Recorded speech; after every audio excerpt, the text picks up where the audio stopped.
Welcome to the Beyond Atheism podcast, with me, Nathan Alexander, and my co-host, Todd Tavares. Moving beyond questions of God's existence, this podcast asks, what's next in a world without God? If you're enjoying the show so far, make sure to like and subscribe, rate and review, and consider supporting us on Patreon.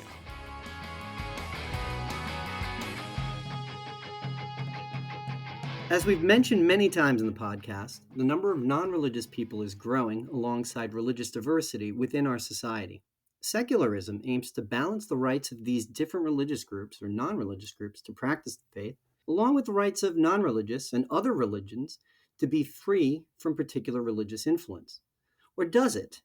There are many different models of secular states in practice, and there's no clear answer which is the best or most effective at removing the influence of religion from government. To talk more about secularism in principle and practice, we are joined by Dr. Jacques Berlinerblau, professor of Jewish civilization in the Walsh School of Foreign Service at Georgetown University, and the author of a new book, Secularism, The Basics.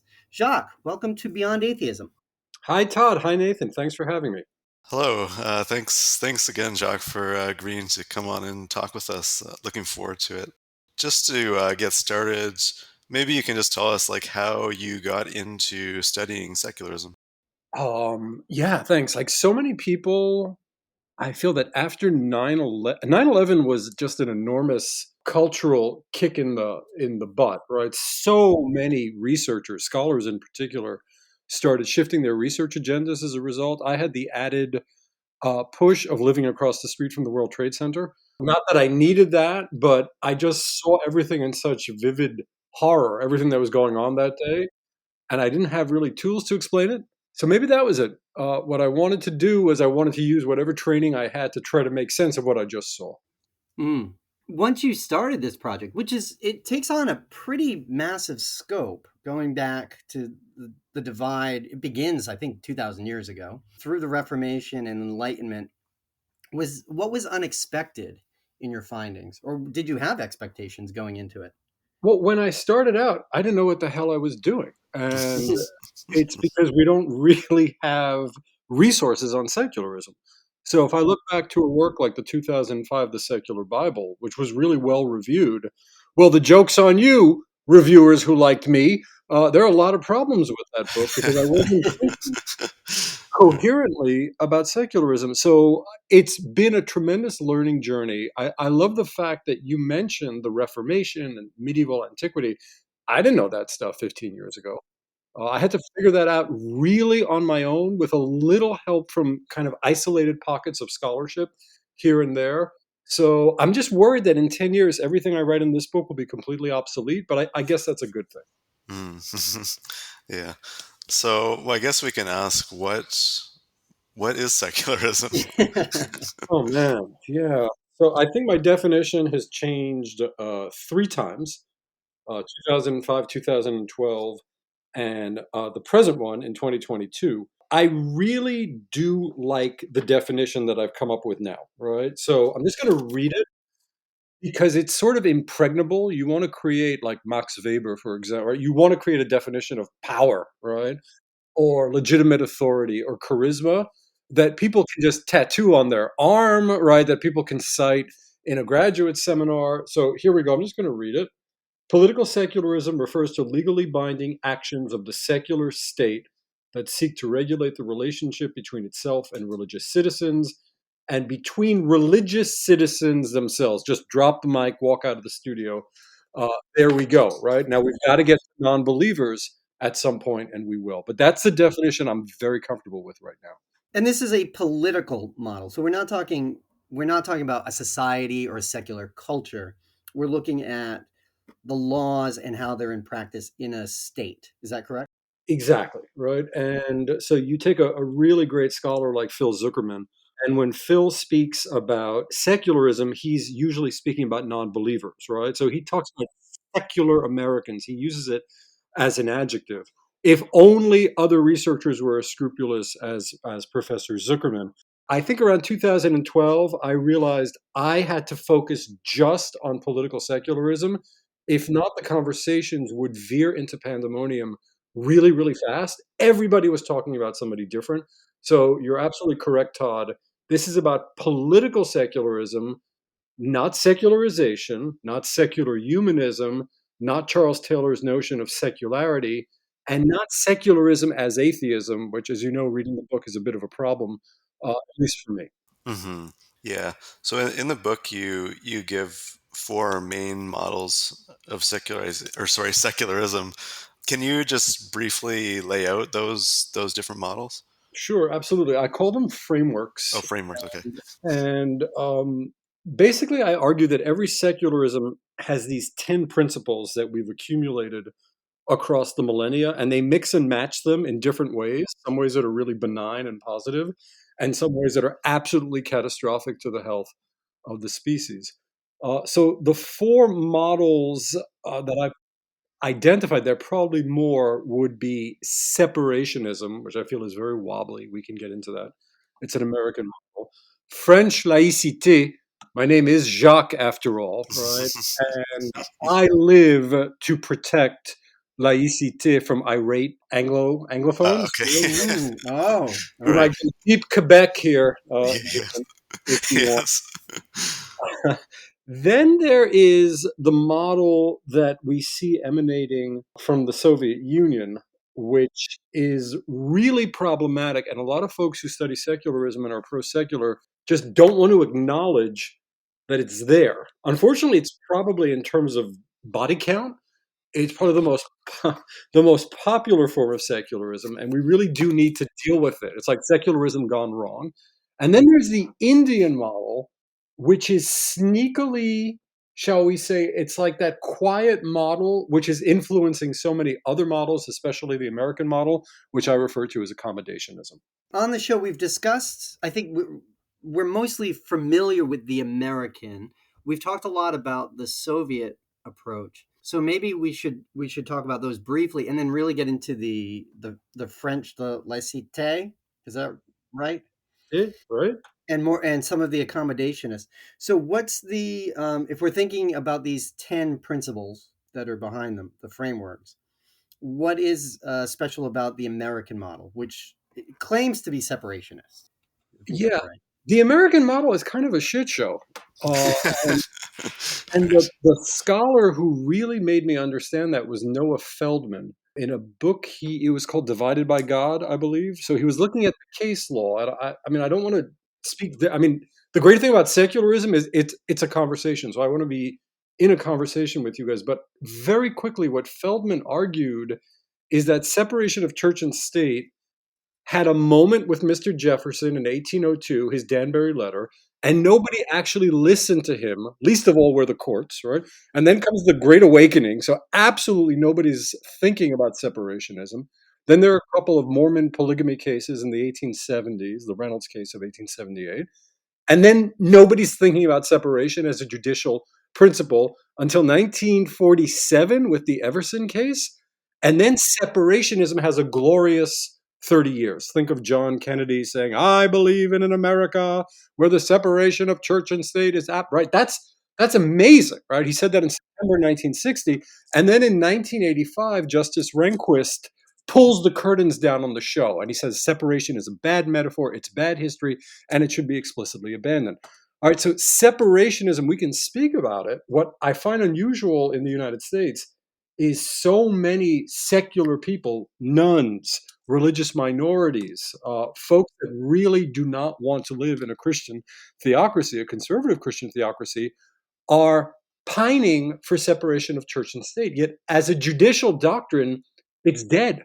The courts aren't working with separation, and separation has some other problems which we might get into. So, my view is secularism in the United States has to reinvigorate, re energize, right? Rethink its fundamental premises. And unfortunately, separationism is not the vessel that's going to move us forward. So that's one model right there. I'm sure you guys might have some questions or some criticisms of that. So I'm going to throw it back to you guys. Well, I we weren't prepared so much to speak about that one because we both kind of live in that system, and we know that the separation isn't really absolute or isn't practical. And one of the things that stands out, which you bring up, is that it's the real challenge with it is that we can't be just sort of living in a public sphere free from religious influence if we ourselves are influenced by religion in private. Yeah, it's a stark metaphor. It's like the metaphor has taken over the ship, right? It's controlling it. It's too stark. We don't live in a separationist world. Our politicians are religious, right? There are people that are pro-secularism who are very religious and don't want to work on Christmas. Let's say there are a couple of other quirks about separationism. I'd really like to speak about the personnel of secularism, and it does have a very kind of white male genealogy to it, which I would urge American secularism to confront and move away from as fast as possible in terms of the types of people that advocate for secularism. But as we close the window in our discussion of that first framework, let me say one thing. I'm looking at the 14th Amendment to rescue us from the first. And when I said American secularism is kind of a shit show, I really should have said the religion clauses Mm, are a disaster. Mm, right. I Yeah. I don't know what Mr. Madison was doing, who I have tremendous respect for. Nobody knows, in fact. If you look at what scholars who study that day or those days in July when he was writing the First Amendment, which he didn't want to write to begin with, we're not entirely sure how he ended up with that version, those 16 words. So we are the prisoners of those 16 words. So sometimes I try to re-angle American secularism, reroute it through the 14th Amendment, equal protection under the law. I believe that's what we want as secular Americans, whether we're religious or not, it doesn't matter. We want equal protection under the law. We don't want to live according to Christian theological dogma. We don't want our reproductive freedoms predicated on a very narrow conception, religious conception of when life begins. So I'm all for the 14th Amendment sort of silencing the First Amendment. Yeah, Interesting. and when you're talking about the 16 words, you're talking about the Establishment Clause, which the U.S. the federal government will not establish a religion, and it allows free exercise. Right. Congress shall make no law, right, respecting an establishment of religion or prohibiting the free exercise thereof. It sounds great, right? Etch it on the facade of a church if you want. It's really sloppy draftsmanship, as many jurists pointed out. It doesn't make tremendous sense, and it's not working for American secularists. Well, to maybe take a positive spin on it, if we can, how did it work for the 40 years where it was sort of the law, the sort of secular guiding law of the land between 47 and 85? Yeah, I think that was the great post World War II liberal moment. That was just a moment where, in various offices of government, state, federal, local, you had people that were willing to see the logic in separationism. And there is a logic, right? Once the evangelicals got back in the game and united with their intellectual mentors, that would be conservative Catholics, it was game over. They dismantled the separationist logic within decades rather quickly because, as Rehnquist pointed out, it is sort of a perplexing metaphor. It's a strange thing to ask for, and it's, as I pointed out, it's not necessarily working for secular people in the United States. I just want to emphasize again, equality, equality, equality, equal protection under the law. That's where the efforts of the American secular movement should be directed. I just wanted to maybe transition into talking about the laïcité, the French model. And in Canada, there's actually, we sort of have the case of sort of two models of secularism operating in the same country. In Quebec, there is the laïcité model, but in the rest of Canada, there's more sort of the separationist model. But anyway, in Quebec, there's been a recent law that was passed that prohibited public officials from wearing any kind of religious garb. And recently it came to a head last month, I think, when a public school teacher was fired from her job for wearing a hijab. And so obviously many people in the rest of Canada kind of see this as a racist, discriminatory law, whereas people in Quebec see it as, just secular principles or principles of secularism, of laïcité. How would you defend laïcité, I guess, from the criticism of the Anglosphere? Yeah, this is very delicate because I know you're in Canada right now. There's a long history of Anglos, and I'm throwing shade at the term, Okay. of exhibiting this sort of Francophobia, or not really wanting to understand France on France's terms. They prefer to understand France on their own Anglo terms. And I think that's a big mistake. There was a piece recently in The Atlantic which ran that script yet again. Like, oh, these French, they're crazy. What's their problem? Why can't they be like us? You know why they can't be like us? You know why they can't be like us, Todd and Nate? You know why? Because of that awful, bloody, torturous history that they've had with the Catholic Church. So I don't agree with these rules about not letting people wear their hijab. So let me first say that, right? That's not my preferred brand of secularism. But I do feel we have to make a much greater effort to understand why the French are the way they are. They are the way they are, well, because of the, Louis XIV and the French Revolution and Napoleon and the Paris Commune and the Dreyfus Affair. They've had a blood-soaked history in terms of church-state relations, and they've learned things, or so they think they've learned things from that, in a way that in the Anglosphere we've never had that. I had a joke in my previous book, How to Be Secular, and the joke was, while the Americans were basically dancing out and belting out show tunes from 1776, right? The French were guillotining one another, right? If you look at what was happening at the end of the 18th century in the United States around religion, compared to what was happening in France. And Mr. Jefferson, as we know, was in Paris at the time. We can understand why the French are so different. So let's go back a second and just try to understand what laïcité is. I like laïcité for one reason. Actually, there are many. It has the courage of its convictions, right? And its conviction is this: religion has to be governed, full stop, right? I mean, you can have religious freedom, and laïcité is not anti-religious freedom, but when push comes to shove, the state is on top. And if it's not on top, and this is a really great insight from John Locke, no one gets to God, at least in the modern world, right? And this, by the way, is what sets off the right and the left about secularism, right? All secular models have this super powerful state, which is telling everyone what to do. So the Foucauldians go mad, right? Because they don't like powerful states. I understand that. But Yes. the right, especially the fringe right, which is so terrified about the state coming in and taking away your guns, right? They're equally outraged by the power that secular theory grants to a state to tell religious bodies and souls what to do. So, laïcité, in a nutshell, is a system in which the state is unambiguously on top. With that said, there is religious freedom in France. And I think this is what a lot of these hysterical and sensationalist uh, takedowns of laïcité tend to miss. There's a tremendous degree of religious freedom in France. It's a good place to live as a Jew, as a Muslim, as a Catholic, though they have these oddities, right? They have these things they do that puzzle us as Anglos, but there's a lot that's positive there in terms of what we as secular Americans, the three of us, let's say, really value. Well, could you tell us a little bit more about that? Because I have a follow up that's addressing a criticism, but thinking about this as a good thing, what would make it good for religious people? If you're a religious citizen in France, what is good about laïcité?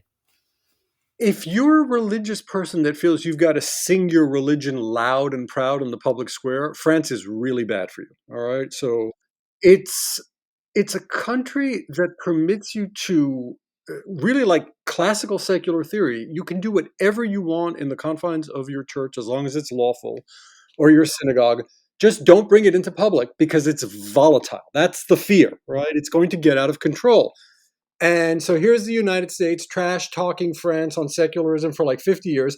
And then we have January 6th, right? Which to me is a quasi religious episode of unrest. It's not just political, there's a tremendous kind of Christian fringe right dimension to that, right? So it's almost as if the French are saying, I told you so, when they see something like that, right? I've been doing a lot of research on who was storming the Capitol and what they were saying and the prayers they were offering up. So to get back to your question, Todd, as you know, I'm Jewish. I have Sephardic Jewish family in France. We go to synagogue. It's fine. I mean, I don't see what the problem is, right?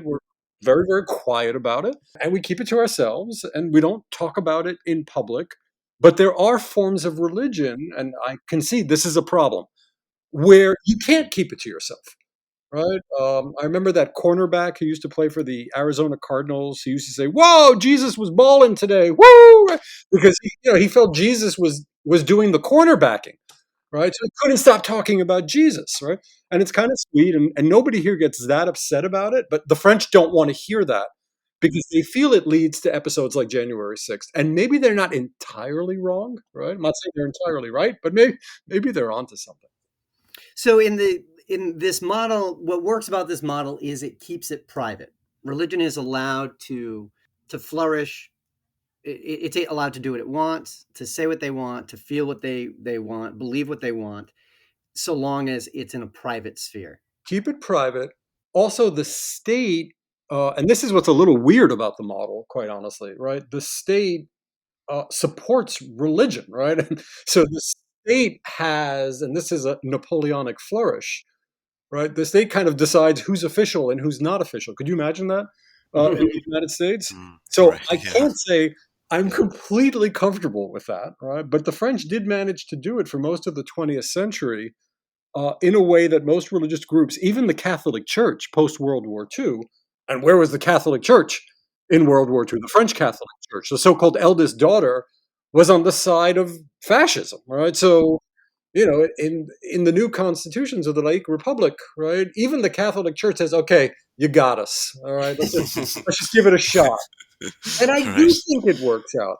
Yes. And then we have the question of Islam and Islamism, which I cover in the book, which is exceedingly complex, right? And maybe we'll get to that towards the end of our discussion. So, yeah, laïcité, the core feature is this unambiguous control of religion, the demand to keep religion private, but also the state assists religion, right?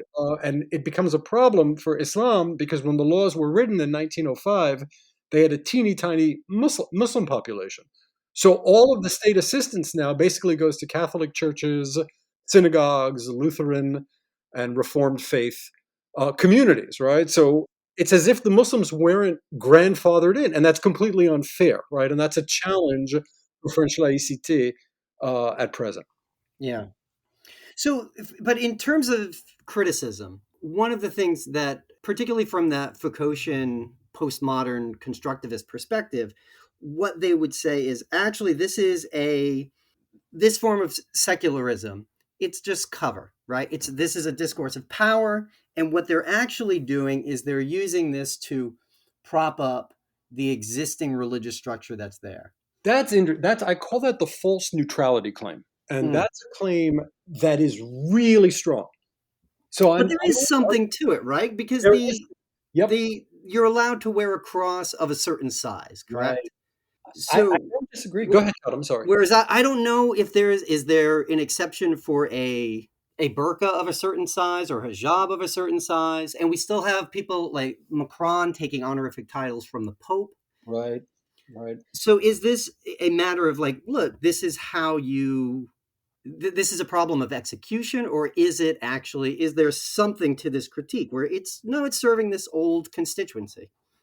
I think it is a problem of execution. The theory is right. The practice for secularism has not been good. Every form of secularism is subject to the criticism you've made, which is perfectly accurate. In the United States, our American secularism, even from 1947 to 1985, was very Judeo-Christo, if you know what I mean, right? It really wasn't a secularism that was thinking about Santeria, right? It wasn't thinking about Islam. So the false neutrality problem, I end the book by saying there has been no innovation in political secular theory like ever, like in 2 centuries, Right. right? People Right. just stop. Yes.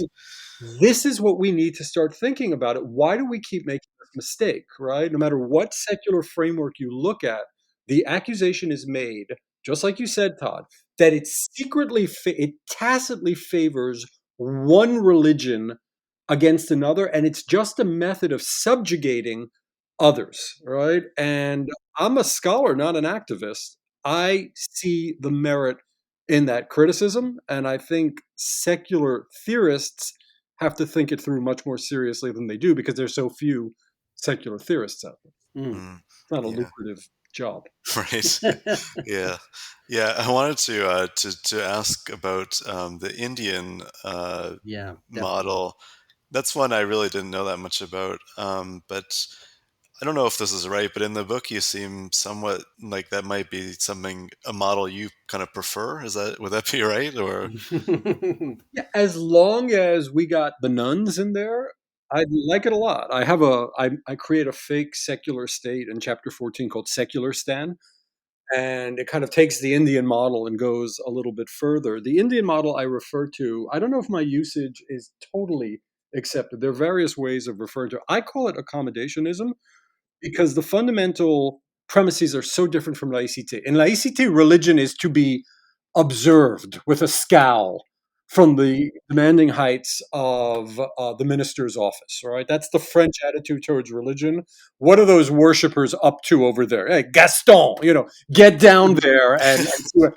The yeah. Indian model, and this is why so many people are enthralled by India, right? I mean, it's a civilization that just adores spirituality, right? Not religion per se, but it's a place where religion is just welcome in a very de Tocquevillian sense. Religion is seen as a good. It's good for people to be religious, right? Yeah, just add another. What I love about Hinduism is, yeah, bring more beliefs, right, into the. It's all good. It's all the divine, right? So there's something very special and energetic about India, right? And I feel like John Coltrane or the Beatles right now, right? This typical Westerner that goes to India. Yeah. Yeah, I do feel like John Coltrane and the Beatles. But so in India with Gandhi in particular, he speaks of, I don't want to say it in Hindi because I'd mispronounce it, equal respect for all religions. And remember how I mentioned the 14th Amendment earlier, guys? I like that word equal, right? The state's job is to respect each religion equally. If we could just add and non-believers as well, right? I think we'd be in a very good place in terms of building a new secularism for the 21st century. And that's what secular Stan was supposed to be. So, sure, that's the accommodationist model. It crept into the United States. So if you look at George Bush's much maligned Office of Faith-Based Initiatives, right? That's the Indian model, right? The state argues, and I know that Todd, you're a political scientist, right? The state argues that religion is a good thing, right? So it supports religious groups in some material way, all right? But as we know, the Bush model ended up becoming kind of a trough for various Christian right groups, right, to enrich themselves, right? Then Barack Obama tried it, right, and that didn't work out too good either. So we're still trying to get rid of the kinks in this model. I don't know what the Biden version is going to look like. I don't have great expectations for that. Nevertheless, notice how Indian accommodationism seeped into the United States once separationism was obliterated by Justice Rehnquist and the Christian right, though they weren't necessarily working in cahoots.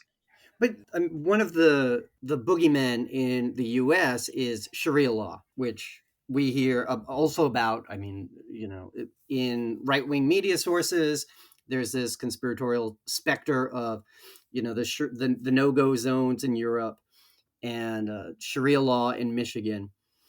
But they have a sort of two-tier system in accommodationist models that would allow Sharia to basically effectively be the law, correct? Yeah, and it's created tremendous problems in India because Hindu nationalists argue, and I'm definitely not a Hindu nationalist. The argument, though, I see what the problem is, right? Their argument is that Muslims are the beneficiaries of a largesse from the state, which most Hindus do not receive, or most non Muslim citizens, right? They fail to mention the discrimination that Muslim citizens in India have faced on a quotidian basis since independence, right? So that's there as well. But as a secularist, again, I do not see eye to eye with the BJP. I've written some articles about the BJP and Modi and what they're doing, and quite frankly, I don't like it, right? But the argument itself that by permitting Sharia law to be practiced, there, shall we say, distortions or deformations of equality for Indian citizens really strikes me as plausible. Now, what happened in India was the Congress Party traditionally would reach out to the large Muslim minority and grant them more and more and more rights, right? Of course, the counterbalance is the discrimination and the second class citizenship, which Muslims lived by. So I don't want to come down on any side. I think that is something that Indian secularism and its theorists are going to have to work out as well. I did a study with Pascal Fournier on how women fare in these systems where there's a secular law and like Sharia law. And two things happen. Either they get doubly discriminated against, or they find very good lawyers and they use one law code. We looked at this in Canada, Nathan. They use one law code against the other law code and get their divorces, for example. So that's an area for us to look into. How do women, how do LGBTQ folks fare when they have two law codes that they can live by? All right. And often the results are quite good, strangely enough, but Mhm. I'm still thinking about it. Yeah. Yeah, one thing I just as you're saying that, I mean, is that there's some kind of conflict, I suppose, between kind of like individual rights versus group rights, like the rights of a religious group, and I mean, I think like, I mean, I don't know that much about Sharia law, but I would think, that individual rights might suffer in some way in that as you grant a particular right to a religious group, like certain individuals, women or um, sexual minorities might suffer because of that. So I think that there might be some kind of conflict there. Oh, absolutely. I don't want to do that. I don't want to route my answer to you through Islam. I want to route it through Orthodox Judaism. Okay. We've heard the stories of gay folks who grew up in Orthodoxy being sent to vicious aversion therapy, right? We know these stories, right? We know that there are problems with the mistreatment of women. We know that sexual assault goes underreported. So, absolutely, when the state is not in charge of enforcing the law and monitoring the law, these types of things are going to happen to the most vulnerable, and the most vulnerable are often women. They're often LGBTQ persons. So, yeah, I'm with you on that, Nathan. Right? So, as I always say, secularism is super complicated. We're realizing it again, the three of us, as we speak. There's no easy answer here. And it amazes me how cocksure people Mhm. are pro and Yeah. against Yeah. secularism, right? I mean, they come in really hot, right? And what I try to do in my scholarship and in my classes, in my book, is say, well, step back, all right, slow your roll. We've got to think this through because it's a hugely important issue, and there's a lot left for us to figure out. Yeah. So it sounds like the accommodation principle kind of does away with this principle of state superiority. Well, the state is the guarantor of the equality, right? The state's job is to be fair to every single religious group, right? And make sure that the religious groups between themselves do not in any way harm one another or obstruct one another's rights. But here's a problem with accommodationism. I do this a lot with my students at Georgetown. How do you divide the pot? Let's say there's $1 billion that the government has, right? Do you do it on the basis of size? Do you do it on the basis of need? Right? How does the government come up with a formula to divide monies? Because we're really speaking about money after all, right? Second problem is, what do you do with religious groups that are simply off the reservation? That's an American problem, right? What do you do with the Aryan nations, right? Do you write them a big fat old check to run a soup kitchen, all right? What do you do with a group that runs a soup kitchen, right? Let's say Westboro Baptist, right? And when you walk in, they start insulting you, right? Or there are groups of black Israelites on the street corners of Washington and New York that just kind of, it's like open air comedy, right? They're just insulting people as they walk by and they're adhering to their religious precepts. So a theoretical question for accommodationism is, how do you engage with groups that have very little of what we might call a sense of civic belongingness? Habermas used a funny line, which I always like. He talked about groups that barricade themselves from the rest of society. The Mm, Amish come to mind, ultra yeah. Orthodox Jews, right? Mm, Hmm. What do you do with them? All right. yeah. Right. You Yes. give them money and what do you expect? Right. I mean, what does the state expect from them? As I said, really complicated problem. And that's what secularism is here to try and figure out if we had the will to do so. Well, the Soviets had an answer for that, and yeah, and I think this has Funny. been God, that this. was really funny. That was really good. I'm working on comedy now. I'm working on a book on that was funny, man. That shit was funny. Go on. and Finish it off. the That was good. That was really and this has been picked up by China. good. Yeah. So how do they resolve that problem? Yeah, they talk the talk of secularism, freedom of conscience, right, equality, and they essentially, I want to say this like the guilty kid in class, right? And they essentially completely abused their religious populations and murdered people, and created a totalitarian hell for everyone, right? So this is, I believe I once referred to it as secularism's drinking problem. You saw this in Syria, by the way, where you had a secular regime, right? It gets so drunk with order, which is one of those 10 principles. It so emphasizes order that it becomes a hellish, inhumane dystopia. And this is why I warned earlier you can't come in hot on secularism as a supporter all the time because if you read what the Bolsheviks are writing, and I really sort of, what's the word? I agonize over this in the book. I ultimately conclude, yeah, it's secular. My question is, and we have Nathan here maybe to help us out. Where did they get it from? I'm not entirely sure. I don't think we have the scholarship, Nathan, to figure out how Lenin got his understanding of, did he get it from the Victorian infidels, which is my suspicion, via Marx, who was living in London at the time, right? Did he get it from the French? We know that they loved the French, but thought they weren't extreme enough. So that's a question for scholars, right? How did the Bolsheviks get their secularism? We know what they did with it, Todd, right? They kind of ruined everything, right, for everyone. And then it spread in Soviet successor states, and now it's in China. I think the story we've heard on this program is that it's pretty domestic because it's a problem with their version of the ancient regime, in that the Orthodox Church held so much power and controlled so many resources that they were an enemy of the state, Yeah, and it's true. that and They then lost. we get that weird bifurcation between them being the one of the worst enemies, and then later after 41 being one of the best friends, this Yeah, thing that Stalin makes that has to be shift. colonized by the state. Because, and I want to hear what Nathan's view on this because I know he's written about this. But just quickly on what you just said, Todd. Yeah, the ancien regime problem, right?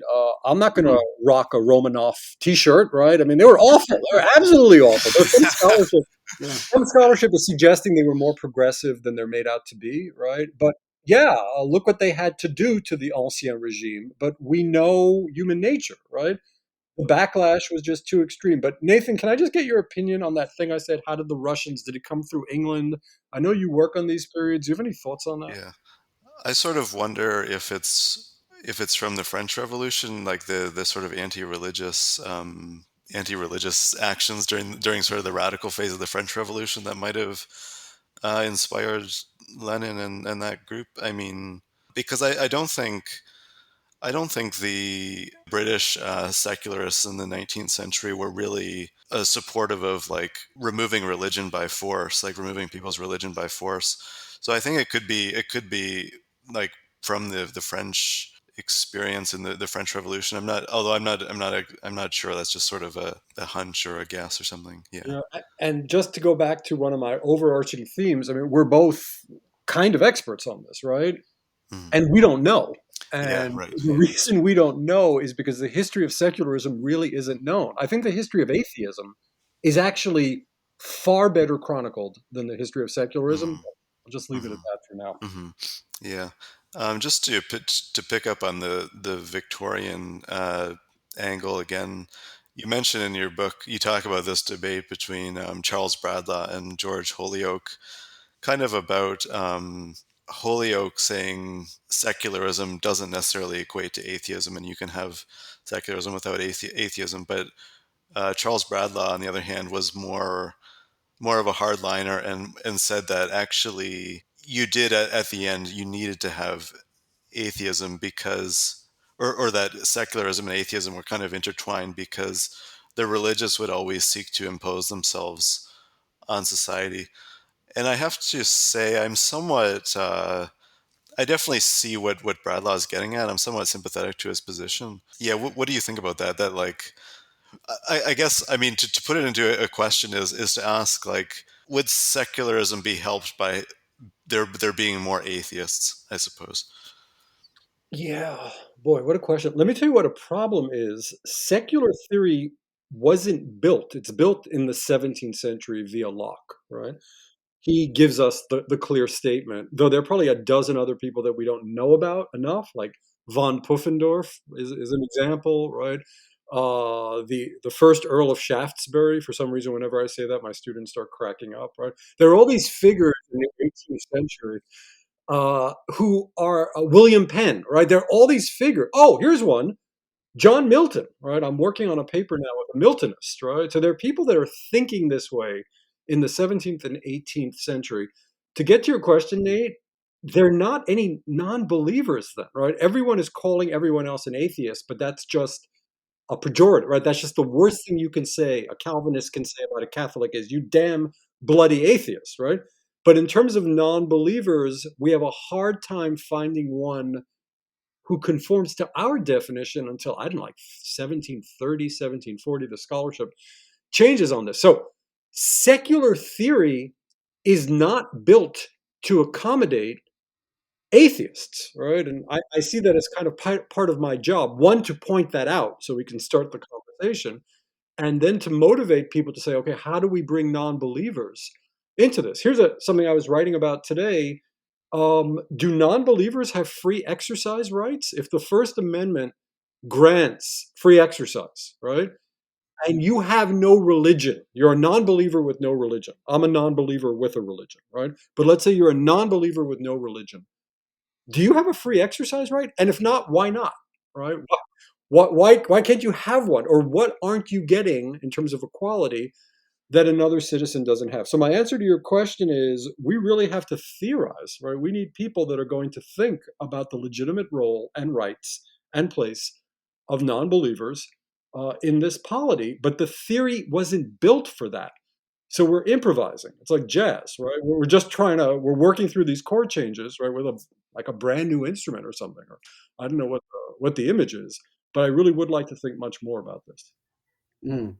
So maybe with that in mind, maybe you could take us to secular stand because in I think all of these cases we've been discussing, there's still a religious majority. Whereas the world we're kind of planning for, why we're thinking about this is there's a coming majority that'll at least be irreligious. They may have beliefs, they may be deist or theist, but it looks like they're not going to be attending church regularly. They don't proclaim to have any set faith.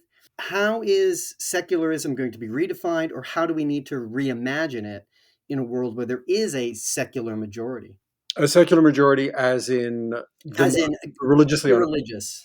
So, are we, just to be more precise, Todd, are we speaking atheists and agnostics, or those who are simply not religiously affiliated? So, tell me what this world would look like. So, who's that? Ideally, I would like to say it's atheist and agnostic, but we know that the nuns are far more complicated than that. So Right. if we could just perhaps start with what it would be under the nuns, Hmm. or Yeah, I conceptualize it. wonder. See, didn't who are those guys? What's the name of that show? The cartoon.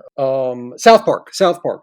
They did a sort of send up on this, as I told you, more Right. interesting Yes. comedy, like what would happen in a world like a Dawkins type world, and there were arguments amongst the atheists, right? So I would never underestimate the human capacity for folly, for internecine strife, right? So I don't think in a I don't think a world populated by non-believers would have more or fewer problems, right? And I wouldn't want to, as a non-believer myself, I wouldn't want to live in a world with only non-believers, right? I like the push and the pull, right? And this is where secularism comes in. Secularism is that thing that makes sure the non-believers' rights are as respected as those of the Catholic, right, or the Freemason, or whatever that might be. I'm wondering, this is my fear, I'm wondering if in a society of non-believers, Todd, and this is my literary side coming in, right, would the same gradations, the same enmities, the same human folly enter the equation as did in the 17th century during the wars of religion? And I'm actually going to ask both of you guys that question. I mean, if we did achieve our utopia, the John Lennon song, right? It all comes Yeah. true, right? The John Lennon Yeah. song. Yeah. All right, is that going to be this incredible world, Todd? It's just going to be amazing. Is there just going to be jazz on every street corner and comedy clubs everywhere we go? And what's it going to be like, Todd? Well, I would hope for magnanimity. That's Right. if I'm saying that right. I would hope that we don't do to them what they do to us. Okay. Right. Yeah. Like that, imposing beliefs, imposing dogmatic structures on them, denigrating them based on their worldview. And it's the question of how the power structure is going to be arranged, that where you have you have a different majority now. How are those minority rights, which have been trampled in the past, how are they going to be ensured in the coming time? Right, through a secularism predicated on a non-believing majority, right? So somebody should imagine that, right? What would secularism look like where the overwhelming majority of your citizens are non-believers, but you have some believers sprinkled in there as well? And that's a great thought experiment. Nathan, can I Yeah. ask you this question? Yeah, I think this is similar to Todd. I mean, again, I would definitely not want to go down like the sort of Soviet model or anything like that. I mean, it is an interesting question. I mean, I guess like another thing is like you were mentioning earlier about those kind of religious groups like the Amish or whoever who are kind of who wall themselves off from the rest of society. And one would wonder if something like that would happen with if there were a large majority of atheists, agnostics, and other non-believers. Like, would these religious groups sort of become increasingly isolated, and then what would you do with that? But I do think, I mean, obviously, it's like if we could sort of snap our fingers and everyone was a non-believer, I mean, there would still be plenty of other issues, other political issues to solve as well. Yeah. People always believe weird shit. Yeah, Mm-hmm. Mm-hmm. Mm-hmm. but that's why we're so awesome, right? I mean, I think that's why like the fact that non-believers can recognize that, right? I think is sort of special about non-belief, right? Let's call it self-critical. My first definition of secularism, a bad one, in 2005 was it was simply about self-critique. I've abandoned that, right? But there was something there, right? The secular project, kind of like the Enlightenment project, right, is this radical assault on the self, and we just did it, right? We were Yeah. just being very, very Right. secular and say, "Oh, Yes. it might be worse, right? Yeah. If this were atheist." So Mm. Mhm. kudos to us. Yes. Yeah. All right. Yeah. Well, let's. I think at the end we should maybe go to the starting point of your whole book, which is that to show that the sort of prelude to political secularism in the West comes from religious thinkers, which I found kind of surprising. But when we think about at least the U.S. since 1985, as you were talking about, and what the evangelical movement has done in the U.S., we see that as them, religious groups taking greater political power, merging the holy and the secular against like the world of God and the world of man, taking both scepters. Are there reasons why religious people or organizations, religious institutions should support greater political secularism today? Yeah, there are, and they do, right?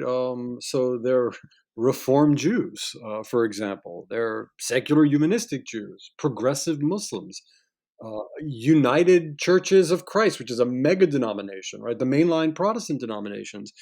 This goes back to where my relationship with atheism got really strained. It happened during the period of New Atheism, where I said, no, no, this is a bad idea because we're turning off allies, right? And I lost that argument in the short run. and I was trolled into oblivion for it, right? But I think in the long run, I still want to make that argument, and I'd like to believe I was correct, that the failure of imagination amongst secularists in the United States was how to build a coalition, which is, in my opinion, the majority of the United States, right? People do not want to live in an evangelical theocracy. Right. Probably even conservative Catholics, if they thought about it, all right, Mm-hmm. wouldn't want to live in an evangelical theocracy. They certainly didn't 500 years ago. I mean, Right. the Yeah. St. Bartholomew's Massacre must have taught us something, right? So, or the Edict of Nantes, or those types of moments in history. So there's been a failure of thought, a failure of energy, and a failure of imagination. And I do believe most religious Americans are on board with the types of things we've been discussing in terms of political secularism because they don't want to live under somebody else's conception of God. And where is the leadership to bring that about? So, with the New Atheist, what I was saying from the beginning, and I've really enjoyed some of your podcasts on Hitchens, for example, I really like that one, right? Is I was saying, this is a bad idea. Like, discuss these things over drinks at a bar, right? Say this in front, lecture about this, right? But don't publish it for the love of God, right? Don't insult religious people like this because you're turning off, you're creating enmity with people who fundamentally agree with you, and the atheist population was simply too small at the time. That was a recurring complaint I made. If you go back to Madeline Murray or Hare, right? She does the classic atheist move is to exaggerate the numbers in the West, right? I guess you definitely could do this in China, right? But there's a history of atheists claiming that they've got like 50 million, right, warriors right behind them, kitted up and ready to go. It's just not true. Think of Daniel Dennett's The Bright Manifesto, right? We got 30 million people. Here we come. Look out. We're going to open up a can of whoop ass. And then comes the 2004 election, right? And the values voters plunge us into perdition, right? So Yeah. the Because they get naysayers, so motivated by these atheist boogeymen. they're motivated, and atheist leadership, I would put that in quotes, leadership, and there might not be that many atheists right now, right? And that's not a problem with atheism, right? I'm an atheist. It's kind of a hard, complicated position to come to, and there are a lot of barriers to letting you be the atheist that we all know you are. Right? So there's a lot, and then you get there, and there are all these different versions. So I think atheism needs a census. Like they need a really accurate census of who's an atheist and who's just not religiously affiliated. I do like that about the nuns research. I think the nuns research is interesting and important, especially when the researchers themselves are not part of these huge polling firms that have their own weird agenda. Because it's showing us there's like a diversity, there's a spectrum of Americans, right, that are not comfortable with organized religion. And some of them don't believe in God at all, right? And some of them are deeply spiritual. I'm very interested in Asian Americans because I've been reading about them, that they always fall into the nuns category. But there's deep spirituality there, but it's not Western spirituality. They express it through honoring their parents, right? Through honoring through small rituals. So there's no theism, but there's spirituality. And yeah, they're on the spectrum. They're part of this great family, right? And this family can't just be white guys, I would add, all right? And Nathan is the man on this, right? So there's this family of nuns, of the religiously unaffiliated, and somebody's got to organize them. Who's going to organize them, Todd? You're the political science It's like guy. organizing cats. Yeah, agreed. Well, that's part of what we do here is we're thinking ahead, right? And we want to know at least even what we should be thinking about. And to that end, I think this has been incredibly insightful. But we do have a few more questions for you. This is sort of the lightning round. Nathan, can you explain how Can a True Atheist Yeah. works? Yeah. Usually we have a lightning round called Can a True Atheist, and we ask questions about, tongue in cheek for the most part, what certain things can a true atheist do. But actually, we're going to change it slightly for you, Jacques, and to change it to can a true secular government do such and such? All right. Um, Mm. so yeah, so just sort of short answers. I mean, you can explain your reasoning a little bit, but just mostly short. So Can a true secular government allow polygamy? Yes. The Reynolds case, 1878. Yes. Now, does that need to be attached to religious belief, or would it just be for anyone? Well, I mean, wait, Like under the 14th Amendment, how would that work? I just feel I'm about to become a headline. All right, hold on one second. What's the opposite of polygamy where women are allowed to marry as many men as they want? Ah. Just find that word real fucking fast. Please, please. That too. All right, I qualify my answer. Yes. Okay. Yeah, Yeah. that too. Okay. Okay. Can a true secular government fund the restoration of old churches? Only if they did it in an accommodationist way and they did synagogues and ashrams and mosques. Sure, probably wouldn't work out, but yeah, if they were equal about it and fair. Oh, and flying spaghetti monster shrines as well. Right. Okay. They need the money. They do. They drink a lot of beer.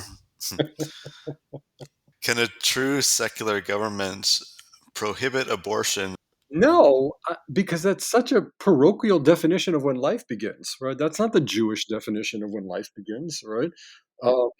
Jewish parents would like to abort their children when they're born, right? So, I mean, every religion has a different conception, and science has its own conception, right?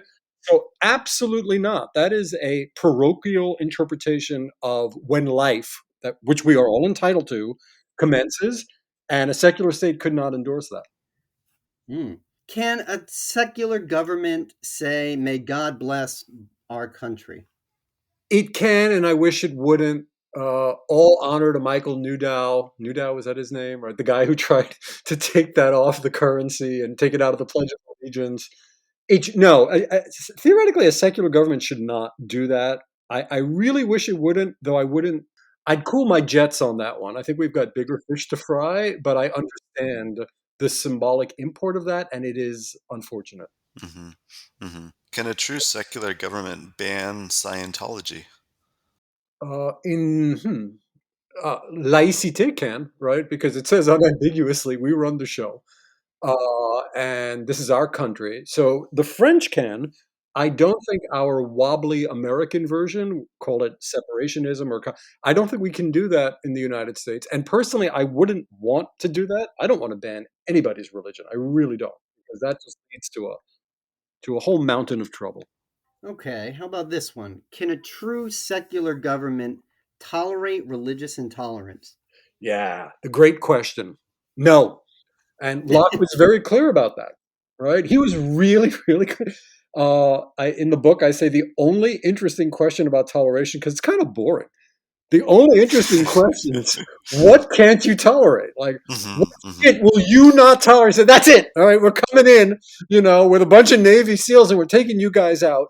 And I wish we'd address that question, right? You, sir or ma'am, have crossed the line, and here comes the secular state, right? So no, there are certain forms of intolerance. I guess symbolic intolerance. Yeah, I guess we can tolerate it in the United States, but depriving people of their rights? No, no, no, no, no. These like Baker cases and doctor cases and Kim Davis, this clerk, we can't tolerate that. Absolutely not. Talk about coming in hot. Yeah. Yeah. We've sort of talked about this one already a little bit, but can a true secular government prohibit wearing religious garb in public? France can, because it's France. Right? And they had the Commune, and they had to deal with, Louis XIV, and they had Napoleon. So a laicite framework can do it, a Soviet framework can do it, an accommodationist framework, absolutely not.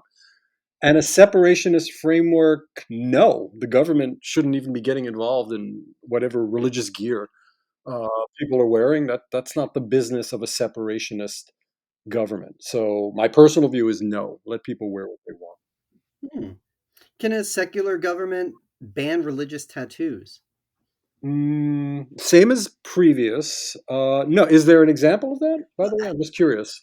I'm more curious about how do you address, like, a necklace is one thing. Right. How do you address that with a facial tattoo? Oh, I see. Who sports religiously? Is that like a prison gang thing? No, not being facetious. Do we know who does that? I'm trying to think. Who wears tattoos? It's pretty mainstream. I'm not sure. Oh, you mean like like does one particular religious Yeah, group or sect yeah. use tattoos? I mean, in Polynesia, I would imagine, right? I mean, out in the Pacific, I would imagine there are groups. Native Americans must do it. I know of groups in Africa that do it. So sure, no, the secular state should never, under any circumstances, prohibit people from doing that. But what if the tattoo? Let's make it more complicated. I'll ask you guys: should a secular state prohibit a tattoo that says "Enough with Jews"? Right? All right, now that's a problem. All right, now we've got a Yeah. problem. Yeah. Yes. Mm. Well, how does laissez have something to deal with this? Where, okay, you can't have a cross of this size. You can't wear a cross of this size. Can you have a cross of that size exposed on your arm? Yeah, ostentatious religious symbols, they called it. I'm not familiar with the case law. Can I just add one thing, which is very not in the spirit of what we're discussing, right? Secularism is sort of boring because it's really about case law. And you can't talk about it unless you know some case law. So I don't really know the French case law that well. I know the American case law, adequately for a non-lawyer. So it's about the case law, and I think I just totally harshed our mellow. Sorry, guys. Next question. No, Sorry about- that was a professional dodge. I think we got to respect the game on that one. Yeah. Whenever there's something you don't want to answer, refer to case law. Yeah. Case law. It's too complicated. You wouldn't understand it. No, I don't know. I mean, the French, they did that burkini thing, which was just insane, Yeah. right? Where you had mayors on the beaches of Cannes, forcing women not to wear their burkini. Like, the French are weird that way. People don't realize how weird the French are. I mean, like, I know it because I'm half of it, right? They're really strange. Everyone's like, oh, it's all croissant and couture, right? No, these people are nuts. They're crazy. They're crazy people. Street fighting people. I've seen more street fights in France than I did in Brooklyn, New York. I mean, in one summer in Paris, France, you see so much street fighting. All right, I'm going to stop. Next question. Wow. Yeah. That worked out really well. That was a great answer. Yeah, next question. Can a true secular government teach children about religion? Yeah, but it never works. You had these groups in the United States that I was involved in pitched battles with about a decade ago. They were trying to do this, and as I did a little investigative journalism, and I was following the funding stream. I didn't like the funding stream at all, right? So it was a Trojan horse to get religion into the public schools, right? Though it was a nice front. It was well done. I don't know where it all ended up. I think it's not a bad idea per se. It's the execution of the idea is nearly impossible. And now let's bring in us. Let's bring in the nuns, right? What are they supposed to do? Those nun kids, right? They're just supposed to sit there and take this all in. Who's teaching their history, right? Where's the Bertrand Russell section, right? Where's the Bradlaugh chapter or unit? I'd love to try it, and I'd like to have a really good group of people doing it, a very diverse group. And I think that would be cool, but I just don't think America is ready for that. What is America ready for right now? I just don't think the nation is ready for that right now, but I wish it could happen, but we're not ready for it. Mm. And finally, can a true secular government support the death penalty? Yeah, that's really good. Personally, that is such an interesting question. I do believe some people do things that are so egregious. That's one part of my mind, like left brain, right? But then the right brain, mercy and justice says, "Come on, relax." It's too cruel. So, can a secular government? I'd want to know, where does the death penalty come from? Does it have a religious antecedent? I want to hear scientists on this, right? I'm not trying to dodge. I'm actually really fascinated by the question. Like, what? This is like Weber's conversation about the polytheism of values. Like, what can a scientist say about the death penalty other than, well, this is how you would die, right? And this is how your organs would stop functioning and murdered this way. But I'd love to have a conversation about that. I don't know. So just to be safe and humane, I'm going to say no. We should eliminate the death penalty. That's not what I believe, right? I think it's a Yeah. really interesting question. I want to think about it more carefully. Yeah. Which I think is exactly what we learned today, is that like this is, you got to think about it. What we mean by secularism, what we want, and what we're willing to tolerate with, And to put up you with. said something, I think it was Todd, that said we have to know what it is we want to know, right? And I just want to, we don't know what to think about yet. And that's why secularism has such a problem. We're bibliographically underserved. That's one problem, right? There's not much data out there. So I do hope my book, which I really like, becomes obsolete in 10, 20 years. That'd be great, right? Right. The book Yes. self self negates itself because so many people start saying, "Wait a second, I think this guy's wrong."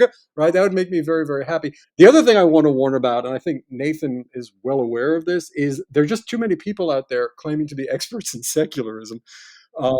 I have another life as a literature scholar, and I study Philip Roth. And you don't want to get into it with a person who calls himself a Roth scholar. Like, you better bring your big guns, all right? Because these are people that know their shit, right? So I've never met like a Roth scholar, a self-proclaimed Roth scholar, who didn't have serious, serious standing in the field to discuss it. I think it's the opposite with secularism. I hate to say, so many people freelance in this field. Mm, I hate mm, to I hate to end on such a sour note, right? But such an Well, unequity. it's great because you've produced an excellent point for it with this book. When will it be available? Is it available now? How do It's people get it? available as we speak. oh, The guys at Amazon are just waiting, right? They're waiting for your call at Amazon. yes. Call them up, Yeah. and they'll Yeah. send it over. Mhm. They'll walk it over if you want. Yeah, the book is ready to go, and I'm very excited about it because it was a lot of fun to write, and just the fact that we couldn't have had this discussion, guys, 15 years ago when I wrote Secular Bible. Just so you know, there was no one to talk to like Right. Todd and Nate. Right? There was no one out there like Yeah. you guys. Right? So Yeah. thank you for that. Yeah, no, no, yeah. So people should check out the book. It's really a great introduction. Very like succinct and like easy to read, which is good. And yeah, it's been great chatting with you, Jacques. Thanks. Yeah, That was so great much fun. conversation. Thanks, guys. I appreciate it. Okay, that was Jacques Berlinerblau. It was a lot of fun chatting with him about secularism. He is a lot of fun and bright, Yes. and I mean Yeah. sharp, knows his stuff. And the book has even more, which is Hmm. astounding. It's a Yeah. great read. Yeah. Oh man, where to begin with this?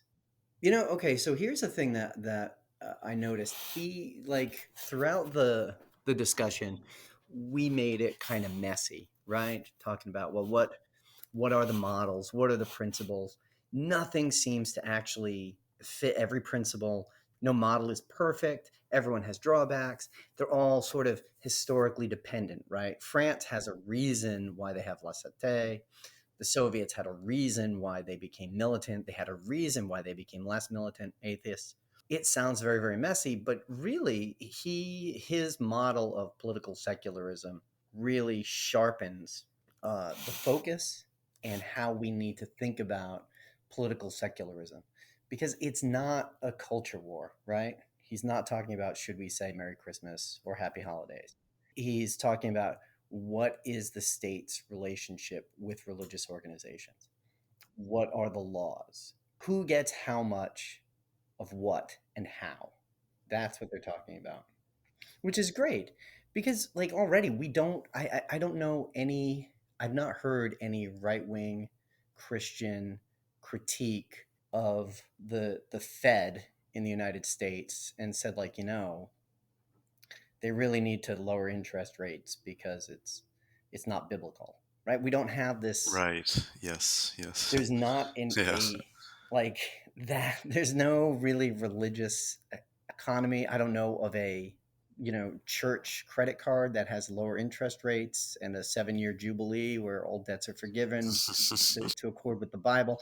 Like we don't have that system. So the economic aspects, we're not talking about that. We're not talking about our society and how we interact. We're just talking about these laws, and it gets that makes it pretty straightforward, right? What are these 4 points? Can the state sort of ignore religion in the separatist model?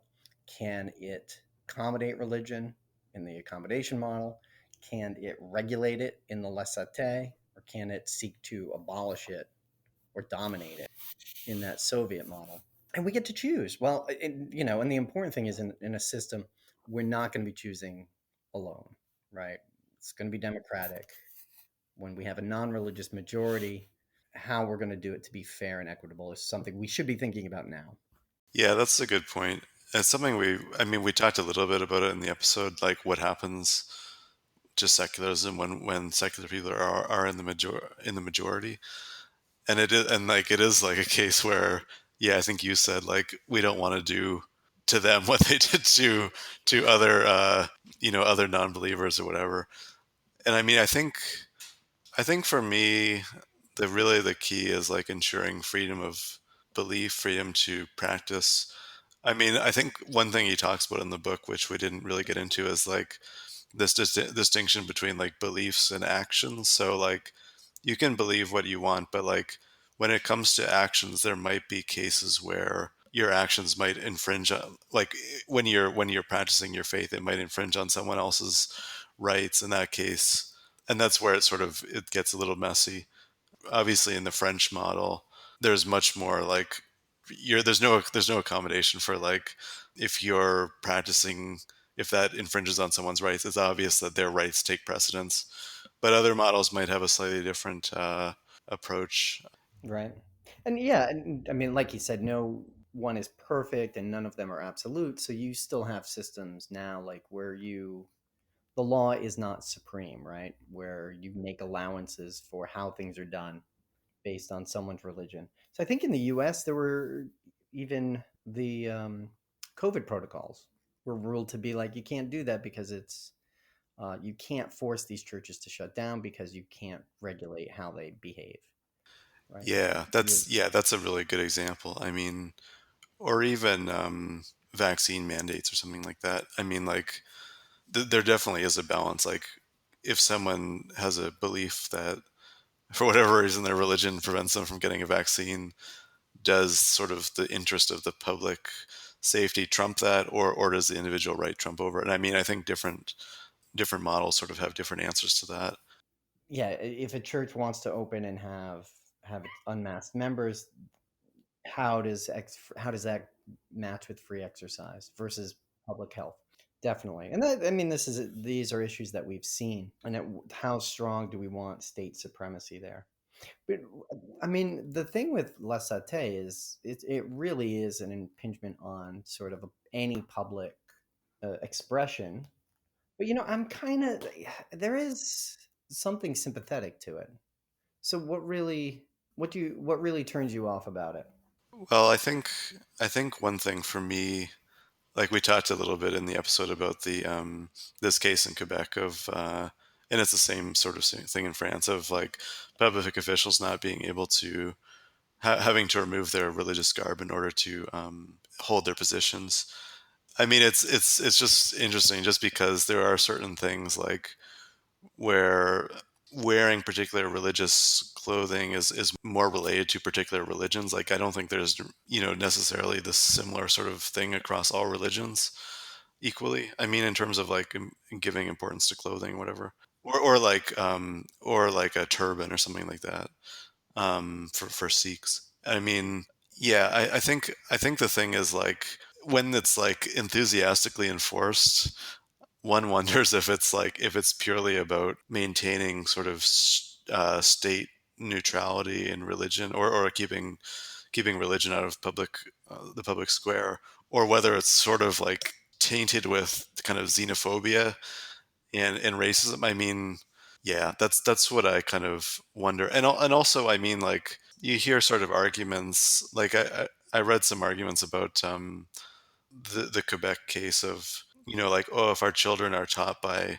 someone wearing a hijab or wearing some other religious clothing, like, well, they're going to be like affected in some sort of undefined way. I mean, like, I think it's like it's an introducing kids to religious diversity and stuff, and it doesn't necessarily like if the teacher was pushing religion on them, then yes, that would be a problem. But I don't think it's a problem so long as they're just doing their job and so Well, on. I mean, yeah. but I think the flip side of it is, and this may not be literally how they do it, is that if you are so tied to your religion where you need to wear that all the time, you're not fit for a public job, right? And it's okay to discriminate against people in that way.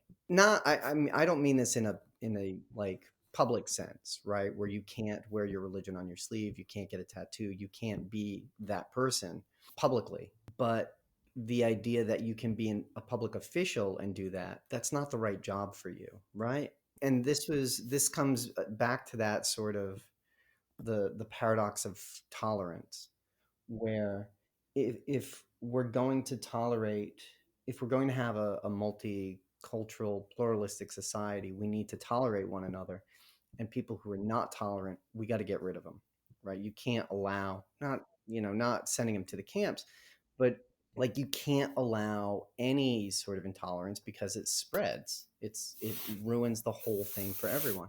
So that idea, and we've seen this in the US where we have, town hall officials not issuing marriage licenses for gay couples because of their religion.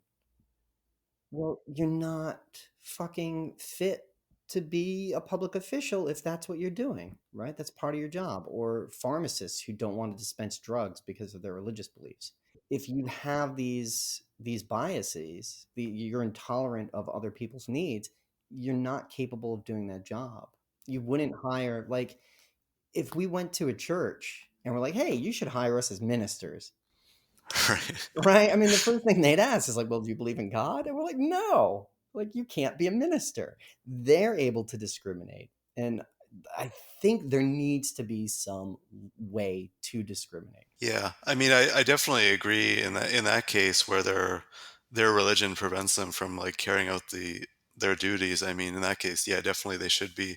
But I think in a case of I think the thing is like, does wearing a hijab, for example, does that prevent you from teaching well to the kids or being a police officer or something like this? I mean, I don't really think it does. I mean, you could make some kind of argument like I mean, I think the argument is like the sort of any public facing officials representing the state should appear as neutral as possible. Um, but I mean, again, I think I mean, in some cases, it's not possible to be totally neutral because there's certain things that are like immutable about yourself. Like, um, you couldn't, you'll have a gender or something like that, or a race. I mean, yeah, you can't appear as just sort of a generic human being. So, so there's always going to be something. I mean, yeah, but anyway, I mean, I think the thing is like, it's just something to debate about. Yeah. Yeah, it's something that we've got to work out and be amenable to, right? And like, we as atheists, there are things we don't know about religion and being religious.